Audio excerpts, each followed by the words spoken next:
Assalamualaikum warahmatullahi wabarakatuh. Saya Luciana Rahmawati dari S1 Kebidanan tingkat 1 Itkes Wiyata Husada Samarinda. Jadi, di sini saya akan menjelaskan sistem pencernaan manusia. Pasti bingung nih, apa sih sistem pencernaan itu? Jadi, sistem pencernaan manusia adalah proses mengubah makanan dari ukuran besar menjadi ukuran yang lebih kecil, bahkan hingga halus, serta memecah molekul makanan yang kompleks menjadi lebih sederhana dengan menggunakan enzim dan organ-organ pencernaan. Organ dalam sistem pencernaan pada manusia dibagi menjadi dua, yaitu saluran pencernaan dan organ pencernaan tambahan atau aksesoris. Pada gambar ini, bagian-bagian sistem pencernaan pada manusia. Di antaranya terdapat kelenjar ludah, parotis, bawah rahang, bawah lidah, rongga mulut, amandel, lidah, esofagus, hingga ke anus. Ini juga terdapat fungsi-fungsinya. Kemudian, organ-organ ini terdapat 6 organ utama dalam sistem pencernaan, yaitu mulut, kerongkongan, lambung, usus halus, usus besar, dan anus. Yang pertama ada mulut. Jadi, di dalam mulut terdapat langitan, kelenjar langitan, lempengan datar tulang langitan, otot anak langitan, gusi bawah, lengkungan gigi bawah, lidah, amandel, arteri dan syaraf langitan, serta lengkungan gigi atas. Jadi, mulut juga memiliki berbagai fungsi yang membantu menelan makanan, mengecap rasa makanan, mencerna makanan, dan menghancurkan makanan. Di dalam mulut terjadi pencernaan mekanis dengan lidah dan gigi, dan pencernaan kimiawi dengan ludah yang mengandung enzim petialin. Yang kedua ada kerongkongan. Kerongkongan atau esofagus merupakan saluran penghubung antara rongga mulut dengan lambung. Kerongkongan ini berfungsi sebagai jalan bagi makanan yang telah dikunyah. Jadi, pada kerongkongan tidak terjadi proses pencernaan. Yang perlu diingat, kerongkongan dibagi menjadi 3 bagian. Yang pertama, bagian inferior yang terdiri dari otot polos. Yang kedua, bagian tengah yang terdiri dari campuran otot rangka atau otot lurik dan otot polos. Yang ketiga yaitu bagian superior yang sebagian besar terdiri dari otot rangka. Kemudian yang ketiga ada lambung.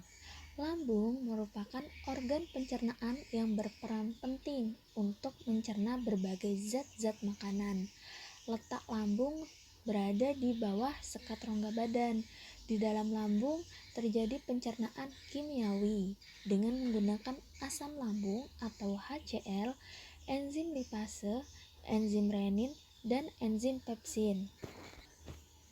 Di dalam lambung terdapat juga bagian-bagiannya, yaitu ada otot kardia, kerongkongan, pintu lambung, kubah, tubuh lambung, serabut otot longitudinal, serabut saraf melingkar, serabut saraf melintang, lapisan mukosa, lapisan submukosa, lapisan dalam, katup pilori, bawab, dan usus 12 jari. Yang keempat, ada usus halus. Usus halus merupakan tempat penyerapan sari-sari makanan. Di sini juga terjadi proses kimiawi dengan bantuan enzim lipase, enzim arepsin, enzim disakarase, dan enzim tripsin. Di usus halus terdapat 3 bagian penting, yaitu 12 jari atau duodenum, jejunum, dan ileum. Berikutnya ada usus besar. Usus besar adalah usus yang terbesar. Makanan yang tidak dicerna di usus halus, misalnya selulosa bersama dengan lendir, akan menuju ke usus besar menjadi feses. Di dalam usus besar terdapat bakteri Escherichia coli. Bakteri ini membantu dalam proses pembusukan sisa makanan menjadi feses. Selain membusukkan sisa makanan, bakteri E. coli juga menghasilkan vitamin K. Nah, vitamin K ini berperan penting dalam proses pembekuan darah. Jadi, sebagian besar yang masuk ke dalam usus besar adalah sisa-sisa makanan yang tidak dapat dicerna atau diserap dan air. Usus besar terbagi menjadi beberapa bagian, yaitu mulai dari usus buntu atau appendix, kolon asedon atau kolon naik, kolon transversum atau kolon datar, kolon descendent atau kolon turun, kemudian ada rektum atau tempat menyimpan feses sebelum dikeluarkan melalui anus, dan berakhir pada anus. Perjalanan makanan sampai di usus besar dapat mencapai antara 4-5 jam. Namun, di usus besar, makanan yang dapat disimpan sampai 24 jam. Di dalam usus besar, feses didorong secara teratur dan lambat oleh gerakan peristalsis menuju ke rektum atau poros usus. Gerakan peristalsis ini dikendalikan oleh otot polos atau otot tak sadar. Yang terakhir ada anus. Nah, anus ini merupakan lubang tempat pembuangan feses dari tubuh. Sebelum dibuang lewat anus, feses ini ditampung terlebih dahulu pada bagian rektum. Apabila feses sudah siap dibuang, maka otot sphincter rektum mengatur pembuangan dan penutupan anus. Otot sphincter yang menyusun rektum ada dua, yaitu otot polos dan otot lurik.